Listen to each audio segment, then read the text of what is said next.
6절서부터 10절까지 제가 봉독할 테니까 여러분들 자막을 보시면서 따라오시길 바랍니다. 그가 여기 계시지 않고 그가 말씀하시던 대로 살아나셨느니라. 와서 그가 누우셨던 곳을 보라. 또 빨리 가서 그의 제자들에게 이르되 그가 죽은 자 가운데 살아나셨고 너희보다 먼저 갈릴리로 가시나니 거기서 너희가 배우리라 하라. 보라 내가 너에게 일렀느니라 하거늘 그 여자들이 무서움과 큰 기쁨으로 빨리 무덤을 떠나 제자들에게 알리려고 다름질할세. 예수께서 그들을 만나 이르시되 평안하냐 하시거늘 여자들이 나아가 그 발을 붙잡고 경배하니 이에 예수께서 이르시되 무서워하지 말라. 가서 내 형제들에게 갈릴리로 가라 하라. 거기서 나를 보리라 하시니라. 이렇게 예수님을 여자 제자들이 만났습니다. 그 다음 장면이 바로 오늘 말씀이에요.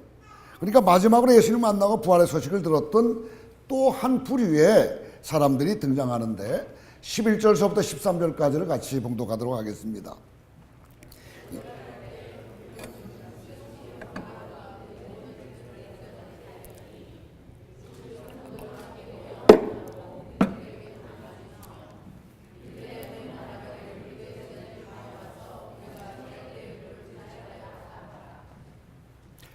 대제사장들과 장로들은 부활의 엄연한 진실이지만은 이것을 받아들일 수가 없었어요. 부활하신 주님을 만나긴 만났습니다. 그러나 그것을 받기에는 마음이 허락지라는 거예요. 그래서 그들은 진실을 감추고 왜곡하려고 하는 것입니다. 여러분, 이것이 어떻게 보면 인간의 마음일 수가 있는 것이죠. 불신앙이라는 것이 무엇이겠습니까? 사실이 아니기 때문에 안 믿는 것이 불신앙이 아닌 거예요. 사실인 것을 알면서도 믿지 못하는 것이 바로 불신앙인 것입니다. 기적을 보고도 안 믿는 것이 바로 불신앙이고요. 여러분, 역사가 돌아가는 것을 한번 보시길 바랍니다. 누가 하나님을 부인할 수 있겠습니까? 그래도 하나님을 거부합니다. 증거를 대도 안 믿는 것이 바로 불신앙인 것입니다. 불신앙에는 사탄의 악한 것들이 숨어 있습니다. 대제사장과 장로들과 군인들에게, 장로들은 군인들에게 돈을 줘가면서 예수가 부활했다는 사실을 말하지 말고 시체를 누가 훔쳐갔다고 소문을 내라고 시켰습니다. 우리는 본문을 통해서 대제사장들과 장로들이 마지막 순간까지 진리를 거북하고 왜곡하려고 했던 그 방법 세 가지를 발견하게 되는데, 이것은 이 인류가 존재한 그 이후서부터 사탄의 괴계가 쭉 이 똑같은 방법으로 지금까지 왔다는 것입니다. 이 방법이 세 가지인데 여러분들 하나하나 살펴볼 수 있게 되기를 바랍니다. 첫 번째 방법은 뭡니까? 돈으로 매수하려는 거예요. 금전으로 무엇이든지 다 될 수 있다고 생각하면서 그것으로 매수하려는 것입니다. 12절을 보시길 바랍니다. 그들이 장로들과 함께 모여 의논하고 군인들에게 돈을 많이 주며 그랬어요. 군인들에게 돈을 주었습니다. 그러나 돈으로 진실을 살 수가 있겠습니까? 돈이 진실을 살 만큼 위력이 있지는 않다는 것입니다. 돈으로 모든 것을 해결하는 것, 이것이 대제사장들과 장로들의 방법이었습니다. 요즘도 이런 방법을 쓰는 사람들이 있어요. 그러나 결코 금전으로 모든 것이 해결되질 않습니다. 구원을 돈으로 살 수 있겠어요? 여러분, 아무리 돈이 많다 하더라도 죽어가는 생명을 살릴 수가 있겠습니까? 우리나라의 재벌들을 보세요. 정주영이, 이병철이 돈 얼마나 많습니까? 그들이 정말 돈으로 살 수 있을 것 같으면 수많은 그 목숨을 건질 수 있는 그러한 생명까지 살 수 있는 능력의 돈이 있었어요. 그러나 그러지 못하고 그들은 이 세상을 떠났습니다. 여러분, 돈으로 무엇이든지 해결하려는 어리석음을 버릴 수 있게 되길 바랍니다. 그래서 돈 있는 사람들은 좀 머리를 숙일 줄도 알아야 되는 거예요. 겸손할 줄 알아야 됩니다. 돈이 최고라고 생각하는 어리석은 자들, 참으로 불쌍한 거예요. 돈은 아무런 소용이 없어요. 물론 살아가는 데 필요는 하겠지만은 그것이 전부 다가 아니라는 사실을 기억하시고 돈을 쫓지 말기를 바랍니다. 여러분, 돈을 쫓아가게 되면은 돈은 도망가게 돼 있어요. 돈을 멀리 하세요. 돈은 따라오게 되어 있습니다. 이것이 돈에 대한 하나의 원칙이라고 볼 수가 있습니다. 그 다음에 두 번째입니다. 어떤 방법을 쓰냐 하면은 진실을 왜곡하는 이 거짓말을 한다는 것입니다. 13절을 같이 읽습니다. 이르되 너희는 말하기를 그의 제들이 밤에 와서 우리가 잘 때 그를 도둑질하러 갔다 하라. 예수님이 부활하신 사건을 실종 사건으로 왜곡한 것입니다. 거짓말은 일시적으로 통하는지 몰라요. 그러나 영원히 통하지는 못합니다. 한 시대는 통할 수가 있습니다. 그러나 모든 시대에는 통하지를 못합니다. 세 번째입니다. 대세로 장로들이 썼던 또 한 가지 방법이 있는데 14절이에요. 14절을 보시면은 만일 이 말이 총독에게 들리면 우리가 권하여 너희로 근심하지 않게 하려 함이라 그랬습니다. 뭡니까? 권력 남용의 방법을 사용한다는 것입니다. 그들은 군인들에게 아주 많은 돈을 주었어요. 사실이 아닌 것을 선포하도록 거짓말의 메시지를 주었습니다. 그리고 혹시 들켜도 걱정하지 말라는 거예요. 안심하라는 것입니다. 내가 빌라도에게 돈을 써서 다 해결해 놓을 테니까 조금 더 걱정하지 말라는 것입니다. 거짓말이 총독에 들어간다 해도 손을 다 써놨기 때문에 문제가 없을 테니 안심하고 거짓말을 하라는 것입니다. 지금도 이런 방법으로 모든 부정과 불의는 진행되고 있습니다. 많은 사람들이 사탄의 보호를 받고 있기 때문에 안심하고 일을 저지르는 것입니다. 그러나 그것은 착각일 뿐인 것입니다. 권력의 자리에서 물러난 사람들을 보시길 바랍니다. 권력을 의지한 것만큼 비참해지는 것을 보지 않습니까? 권력을 사용했던 것만큼 얼마나 비극적인 결말을 맛보는가 우리는 너무나 잘 알고 있는 것입니다. 15절을 보세요. 군인들이 돈을 받고 가르친 대로 하였으니 이 말이 오늘날까지 유대인 가운데 두루 퍼지니라 그랬습니다. 역사란 이 군인들이 소문낸 것처럼 거짓으로 기록될 수 있을런지 모릅니다. 그러나 천국에 가보면은 인류의 역사라는 것이 얼마나 위선과 거짓으로 점철되어 있는지 알게 될 것입니다. 사람들은 세월이 지나게 되면 거짓된 역사가 바르게 수정된다고 믿고 있습니다. 그러나 수정된 것보다 수정되지 않고 묻히는 것이 더 많을 것입니다. 인간이 바로잡는 역사는 완전하지 않습니다. 왜냐하면 인간은 타락한 역사에, 죄의 역사에 살고 있기 때문에 감춰진 역사, 잘못된 역사들이 계속 진행되고 있기 때문인 것입니다. 여러분, 일본의 아베 총독을 보시길 바랍니다. 그는 역사를 왜곡하려고 하고 있어요. 그러나 그 결과가 어떻게 될런지 여러분 잘 주시해 볼 수 있게 되길 바랍니다. 그 결과는 반드시 잘못된 것으로 귀결이 될 줄로 저는 분명히 믿습니다. 인류 최대의 사기국은 바로 진화론 아니겠습니까? 그러나 많은 사람들이 그것을 역사적인 진실로 받아들이고 있어요. 얼마나 안타까운 일인지 모릅니다. 이 시대 또한 가장 위대한 사기국은 무신론이라는 것입니다. 하나님이 없다고 믿는 것이에요. 그러나 그것은 사실이 아닙니다. 여러분이 믿든 안 믿든 하나님은 살아계셔요. 이 사실 의심하는 사람들은 참으로 미련한 사람이라고 볼 수 있습니다. 진실은 절대로 감출 수가 없습니다. 부활은 감출 수가 없습니다. 성경받은 경건한 성도 속에 살아계신 주님은 오늘도 역사하시는 것입니다. 부활의 능력이 오늘도 믿는 자에게 나타나는 것입니다. 그 부활의 능력이 오늘 이 시간 여러분들에게도 나타나기를 주님의 이름으로 축원합니다. 예수님의 시신은 결코 도중받은 것이 아닙니다. 그분은 부활하셨습니다. 그리고 그분은 지금 살아계셔서 여기에 우리와 함께 계십니다. 주님은 불안해하는 우리에게 말씀하십니다. 평화가 그대 안에 있을지어다.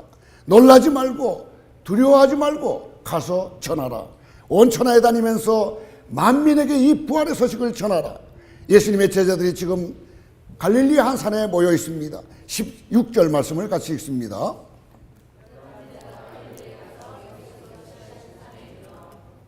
그 산은 예수님께서 명하신 산입니다. 예수님의 부활을 목격한 여인들, 부활의 소식을 전한 천사들의 메시지를 들었던 여인들은 급히 제자들에게 뛰어가 예루살렘이 아닌 갈릴리로 집합하라는 명령을 전했습니다. 제자들은 여인들의 말을 믿고 듣고 모이게 된 것입니다. 왜 예루살렘으로 부르시지 않고 갈릴리로 부르셨을까? 여기에는 아주 깊은 의미가 숨어 있는 것입니다. 예루살렘은 예수님뿐만 아니라 기독교의 아주 중요한 장소였습니다. 모든 사건이 예루살렘 중심으로 일어났습니다. 예루살렘이 바로 어떤 곳입니까? 예수님의 탄생이 바로 그곳 주변에서 일어나지 않았습니까? 예수님이 십자가에 못 박혀 돌아가셨던 것도 부활하신 것도 바로 예루살렘입니다. 오순절 사건도 예루살렘에서 일어났습니다. 그런데 예수님께서는 제자들을 예루살렘으로 부르지 않으시고 갈릴리로 부르신 것입니다. 갈릴리는 어떤 것일까? 예수님이 자라나신 곳 아니겠습니까? 예수님의 영혼의 고향이 바로 갈릴리입니다. 제자들과 함께 울며 함께 웃고 기적을 베풀며 하나님의 말씀을 나누었던 그것이 바로 갈릴리입니다. 우리에게 이런 갈릴리가 필요하십니다. 일할 수 있는 예루살렘도 필요하지만은 내 영혼을 깊이 변화시킬 수 있는 예수 그리스도의 비밀스러운 그 은혜의 관계에 들어갈 수 있는 갈릴리가 필요하다는 것입니다. 예루살렘이 외형적이고 사건 중심이라고 한다고 하면은 갈릴리는 내면적이고 영적인 고향과 같은 것입니다.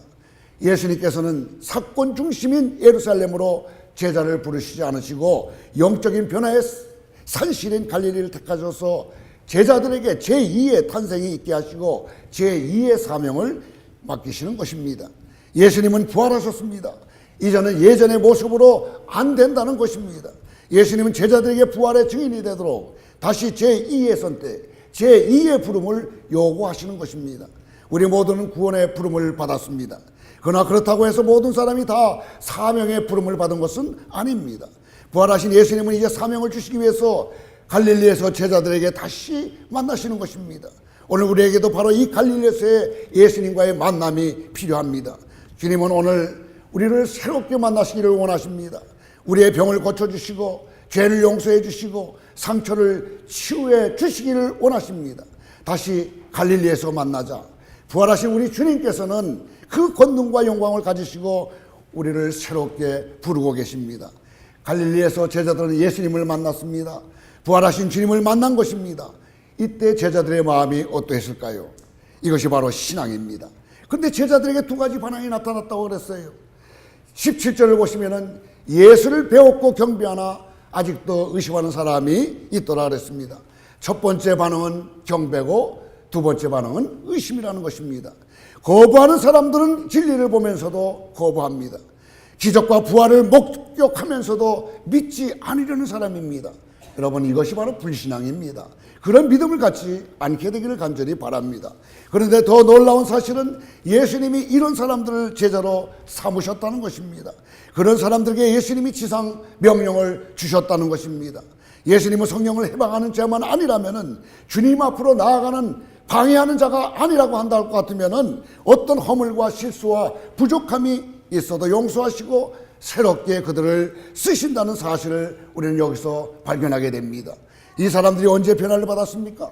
오순절입니다. 오순절날 그들은 변한 것입니다. 예수님 갈릴리에서 제자들을 만나 세 가지 메시지를 주셨습니다. 18절 말씀을 같이 읽습니다.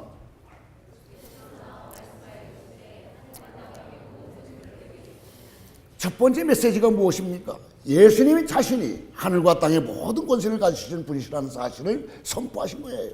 이것은 굉장히 중요합니다.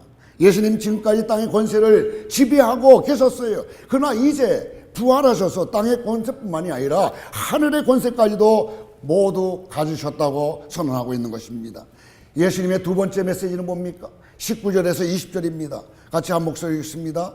그러므로 너희는 가서 모든 민족을 제자로 삼아 아버지와 아들과 성령의 이름으로 세례를 베풀고 내가 너에게 분부한 모든 것을 가르쳐 지키게 하라.